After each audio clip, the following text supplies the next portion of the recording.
Hi, I'm Catherine. And I'm Sheila. And we're taking you through Private Eyes.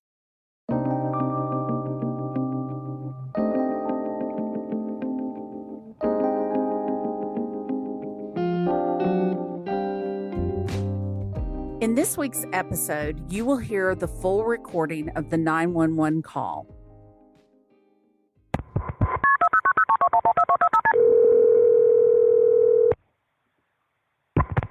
Morris County 911, what's your emergency? I need Cass County 911. I'm sorry? I'm in Cass County. I need Cass County 911. Okay, stay online, okay? All right.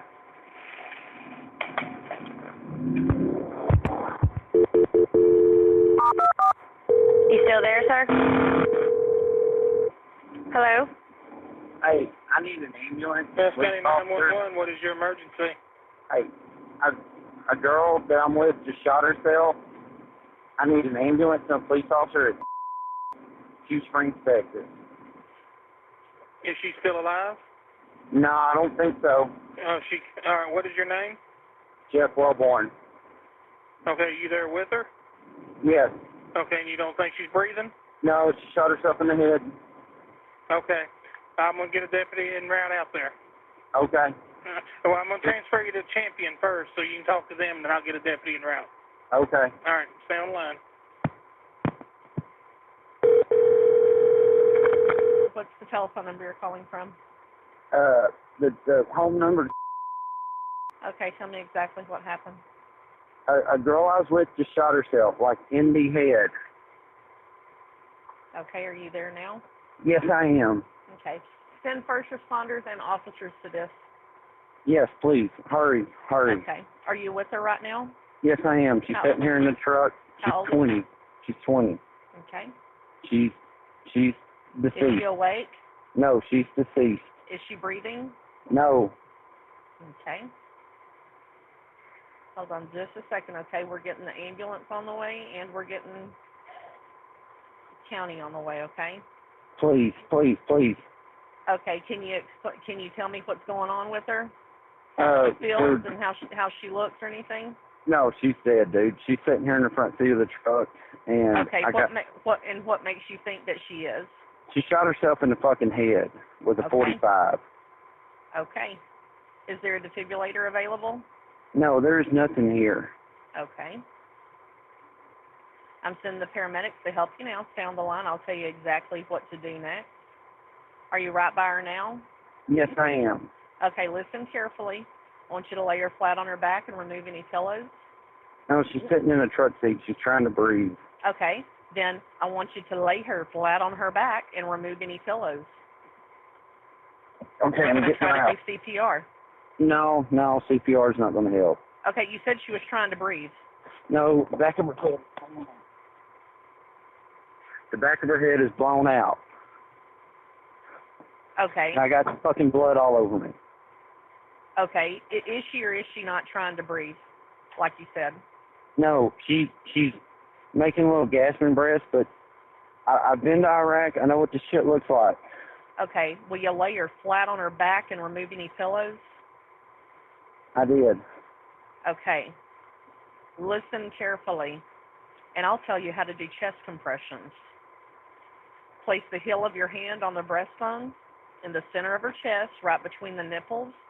Put your other hand on top of that hand. I know how to Pump the do that. chest hard and fast, at least twice per second, and 2 inches deep. Listen, I know how to do rescue breathing. Just get somebody here now. The ambulance is on the way, and they're going to be coming as fast as they can, but in the meantime, I need you to do chest compressions. She's breathing. She doesn't have any kind of pulse, and I'm doing them. You're doing chest compressions right now? Yes, while I'm talking to you. Okay. Well, we're going to do this 600 times, and I need you to count out loud and keep the pace. 1, 2, 3, 4. 1, 2, 3, 4. And count out loud while you're pumping her chest.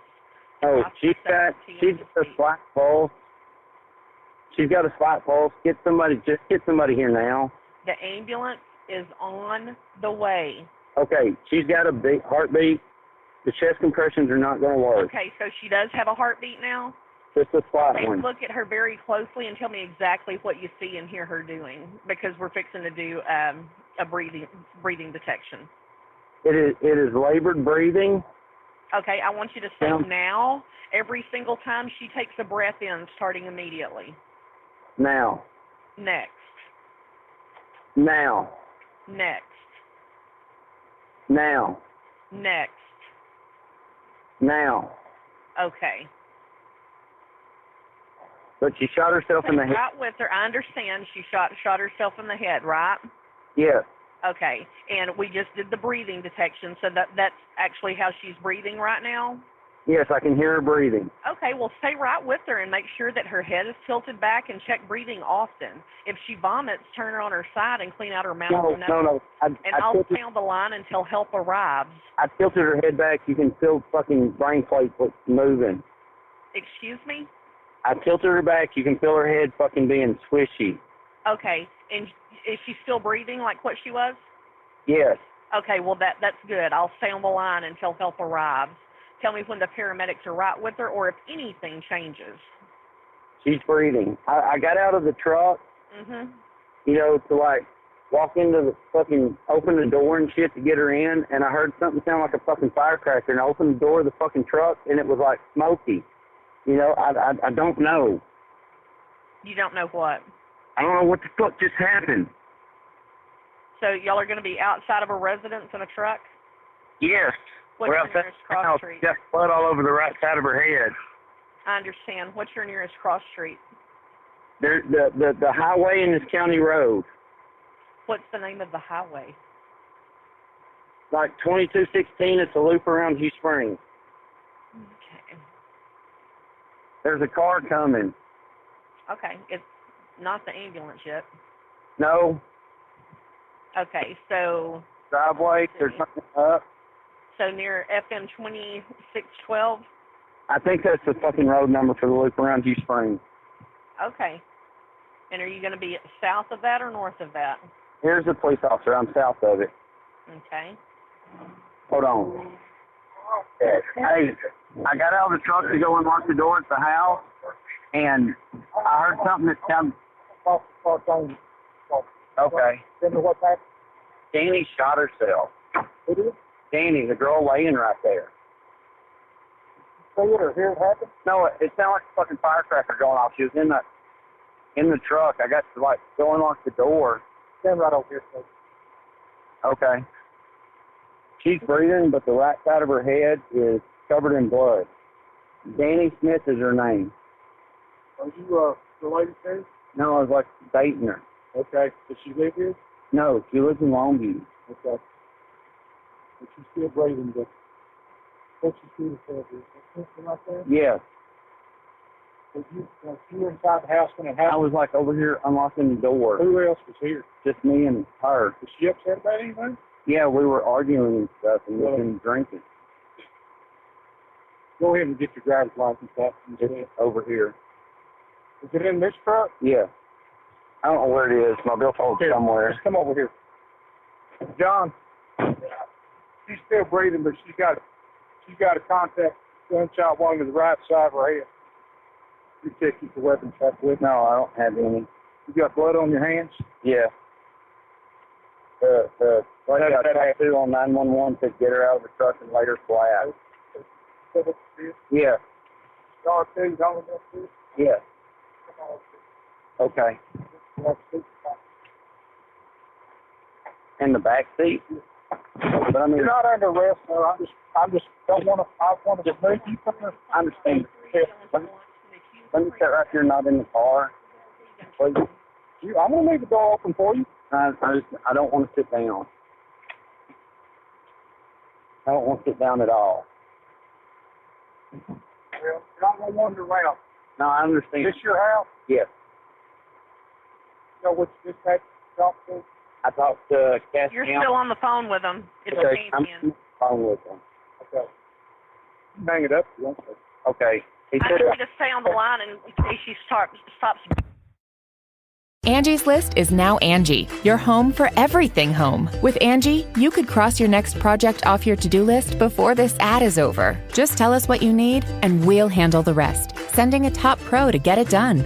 Or browse reviews, compare quotes from pros, and connect instantly, all for free. For everything from routine maintenance to a dream remodel. Because however you want your project done, we'll get it done. Download the app or go to Angie.com. That's ANGI.com to get started.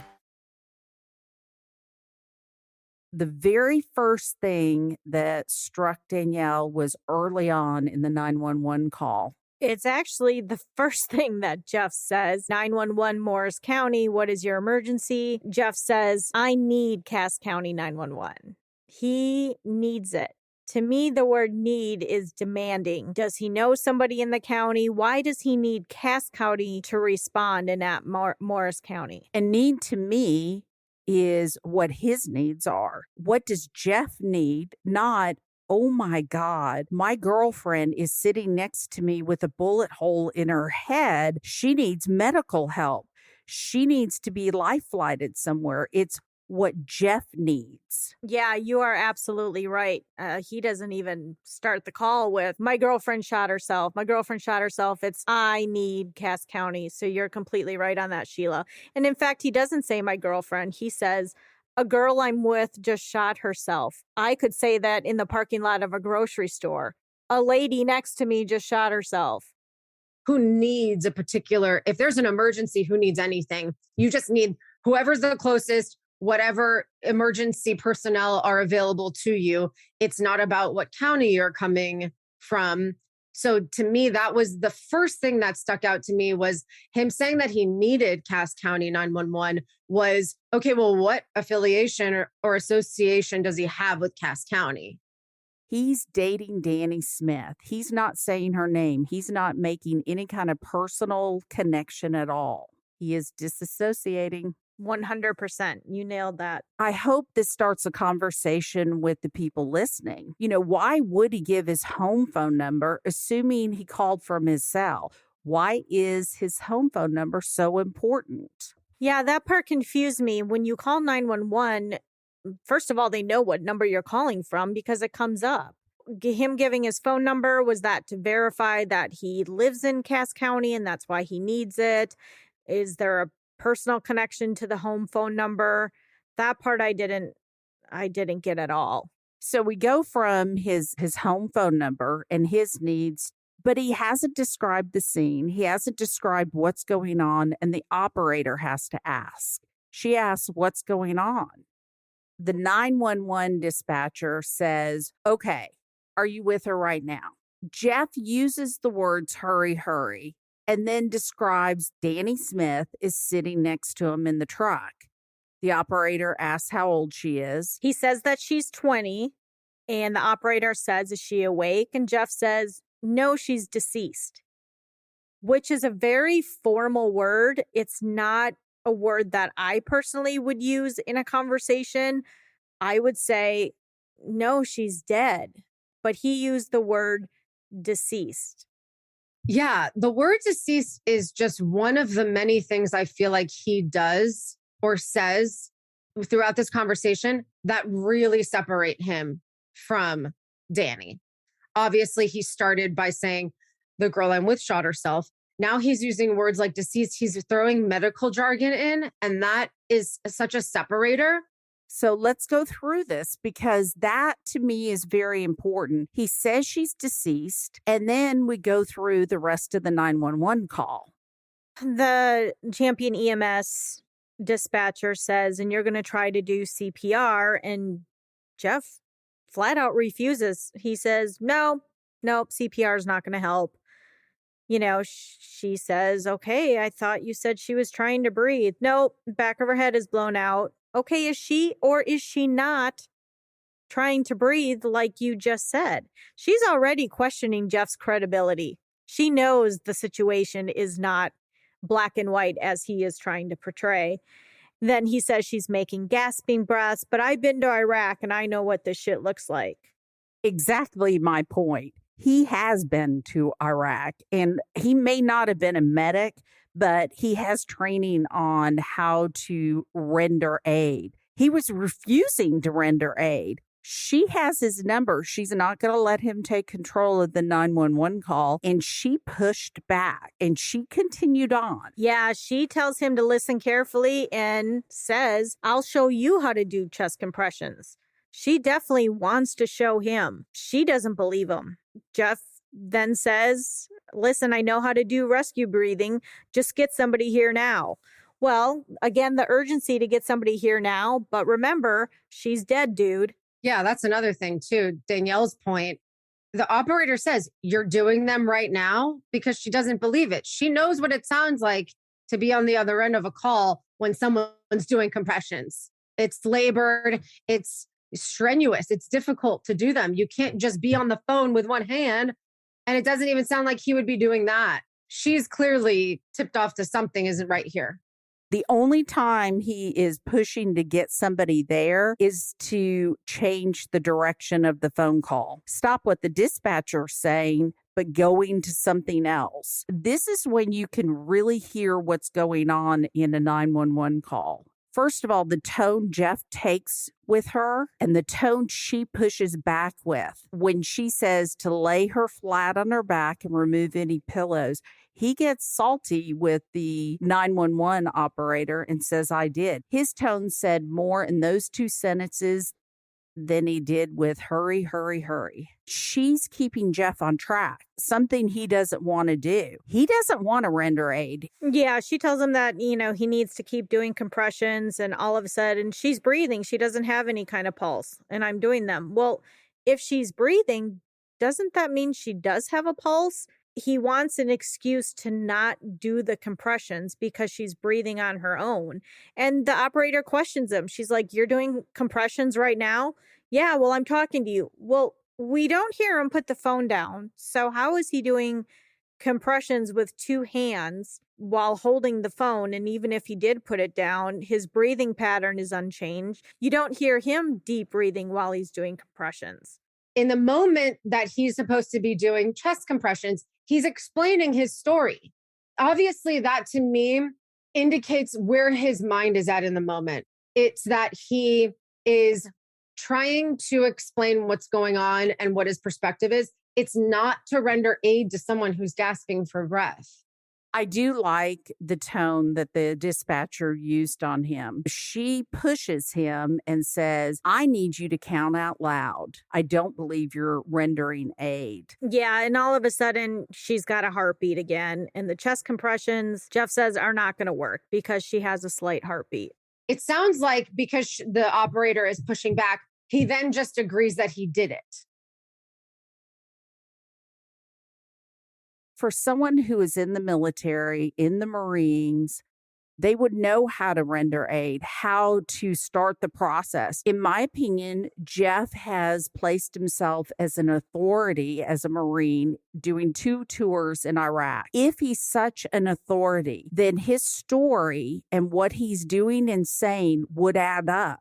It's not adding up. He's not rendering aid. Every time he's pushed, he has another excuse not to. He actually sounds disgusted by the situation. He has blood on his hands. Her head is squishy.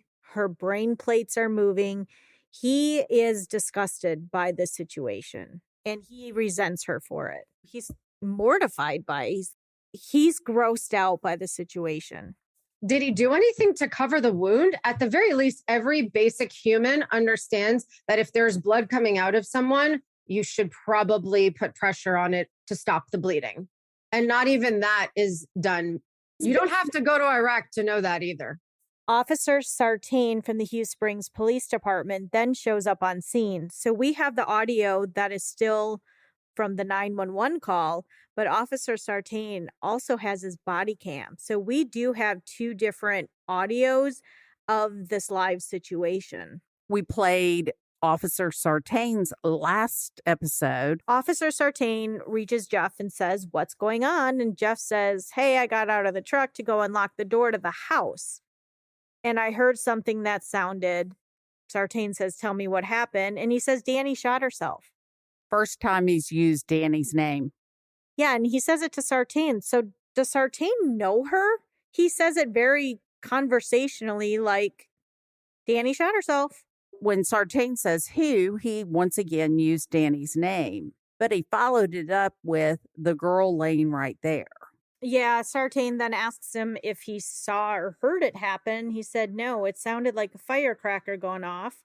Again, we have this war vet from Iraq not knowing the difference between a firecracker and a gunshot. She was in the truck. I got to go, unlock the door. So Jeff is saying for the second time in this minute with Sartain that he got out of the truck to go unlock the door of the house. What was the thing that you have brought up probably 100 times about this call? Not one time does Jeff talk to Danny directly during the call. He doesn't say, help is on the way. I called for help. You're going to be okay. Or even, why did you do this? If he's accusing her of shooting herself, he doesn't say, why did you do this? Not once does he talk to her directly. Plead, cry, talk, not once. And if you've heard other 911 calls, you have heard people begging for help, begging to get someone there to render aid.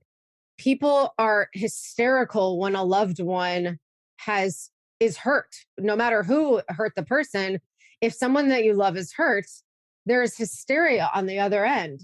This was so matter of fact, distancing and using medical jargon, rational thought almost. I can tell you, my 18-year-old dog had a seizure, and in the middle of his seizure, I ran out of my house, left the door wide open, and went to my neighbor's house screaming bloody murder, thinking that they would do something and help me and come out of the house to drive me to the vet. And he did. But in that moment, the door was open. I was screaming. Other neighbors were coming out. It was complete. And that's my dog. I can't imagine someone that I was dating shooting themselves and not being completely hysterical and beside myself. 911 calls are the first interview a police officer gets if they listen. If they listen to the 911 call after the incident, they could pick up little tidbits to use in an interview. And so what we're going to talk about next time is just that. Did the police listen to the 911 call and ask the proper questions? Did they ask what needed to be asked to Jeff about Jeff? In the next episode, we're going to talk about the inconsistencies between the 911 call and statements given to several different officers.